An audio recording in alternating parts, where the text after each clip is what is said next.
மாமனார் துணை serial next பிரேமோ என்ன மாதிரியான ட்விஸ்டாக்க போகுதுன்னு பார்க்கலாம். சோழன் வந்து ரொம்பவே சந்தோஷப்படுறாங்க.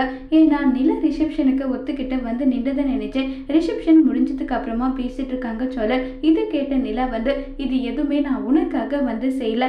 உன்னுடைய அண்ணா பேசினது எனக்கு மனசுக்கு ரொம்பவே கஷ்டமா இருந்தது. நம்ம செஞ்ச தப்பால இந்த குடும்பத்துல இருக்கவங்களை ஏமாத்த வேண்டான்ற ஒரு காரணத்துக்காக தான் நான் இதுக்கு ஒத்துக்கிட்டேன்றாங்க. எப்படியோ ஒண்ணு ஒத்துக்கிட்டீங்கல்ல, என் குடும்பம் இன்னைக்கு ஒரு நாளாவது சந்தோஷமா இருந்ததே, அதை நினைக்கும் போது எனக்கு அவ்வளவு சந்தோஷமா இருக்குன்னு சொல்லிட்டு சோழன் வந்து சொல்றாங்க. இங்க பார், நீ என்ன பண்ணுவே ஏது பண்ணுவே எனக்கு தெரியாது.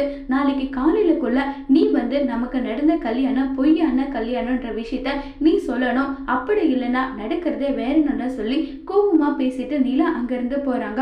உடனே சோழன் வந்து கடவுள் ஏதோ ஒரு மேஜிக் பண்ணாதா, நிலா இங்கேயே ஸ்டே பண்ற மாதிரி ஏதாவது ஒண்ணு நடக்காதா, அப்படி நடந்த எவ்வளவு சந்தோஷமா இருக்கும்ல, ஆனா அப்படி நடக்கிறதுக்கு ஏதாவது வாய்ப்பு இருக்கா, அப்படி எதுவுமே இல்லையேன்னு சொல்லி ரொம்பவே வருத்தமா வந்து சோழன் இருக்காங்க. உடனே சேரன் பாண்டியன் பல்லவன் எல்லாரும் வந்து சோழன் கிட்ட அவ்வளவு சந்தோஷமா பேசிட்டு இருக்காங்க. நம்ம குடும்பத்துல ஒரு நல்ல விசேஷமே நடக்காதுன்னு நினைச்சிட்டு இருந்தோம். இப்போ உன்னால ஒரு நல்ல விசேஷம் நடந்தது. ஊர்ல இருக்கவங்க எல்லாமே நம்ம மேல அவ்வளவு கோபமா இருந்தாங்க. இப்ப எவ்வளவு சந்தோஷமா இருக்கு தெரியுமான்னு சொல்லிட்டு சந்தோஷத்துல பேசிக்கிட்டு இருக்காங்க.